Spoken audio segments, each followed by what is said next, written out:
now give the floor to the Russian Federation. Thank you, Mr. Chairman. We took note of the briefing of the ICC prosecutor, Ms. Bensouda, as well as her 19th report on the progress in the investigation of the situation in Libya. We are concerned that the situation in Libya remains tense and efforts to stabilize it have been stalled. We are convinced that military solution is not an option for Libya, but there is no easy way to settle the conflict, which is already 9 years old. It is rooted in the events of 2011, when the UN Security Council resolution was grossly distorted and violated, which led to the destruction of Libyan statehood and continued suffering of civilian population. It is our firm conviction that the way forward is returning to impartial diplomatic work, cooperation and mutual support to help parties to engage in negotiations.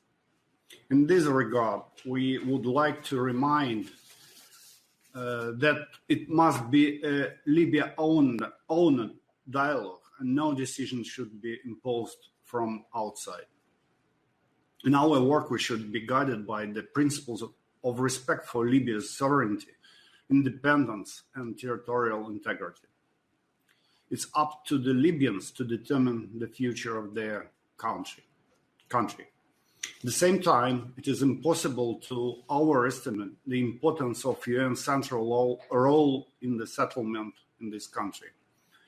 We pay tribute to Ghassan Salami and call upon the Secretary General to appoint his new special representative as soon as possible for the sake of Libyan peace progress. We would also like to use this opportunity and call on all parties to the conflict in Libya for cessation of hostilities in order to enable joint approaches to the COVID-19 pandemic and respect international humanitarian law. Now turning back to the prosecutor's report. There's a big question. What is the role of the ICC in helping to restore peace in Libya and bringing perpetrators to justice? The ICC has been handling this situation for 9 years. We recall that the activities of prosecutor was once very dynamic during the short period of time in 2011, before the foreign invasion in this country.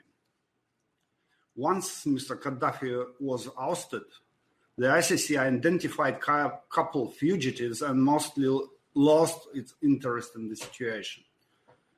If one starts to evaluate the situation in Libya on the basis of the ICC prosecutor's reports, he or she may discover a number of parties to this armed conflict which go unnoticed and apparently excused. Coalition bombings and distractions are still invisible for the ICC, for the prosecutor. Even ISIL fighters, whose destructive role in this country was recognized by the Council, somehow appeared outside ICC scope of engagement. The activities of the ICC in Libya become increasingly irrelevant. We are convinced that the international community and the Security Council should concentrate their efforts in helping to restore peace in Libya. When peace is firmly established, Libyans can decide for themselves how to address the issue of justice. Thank you very much. Thank you very much. And now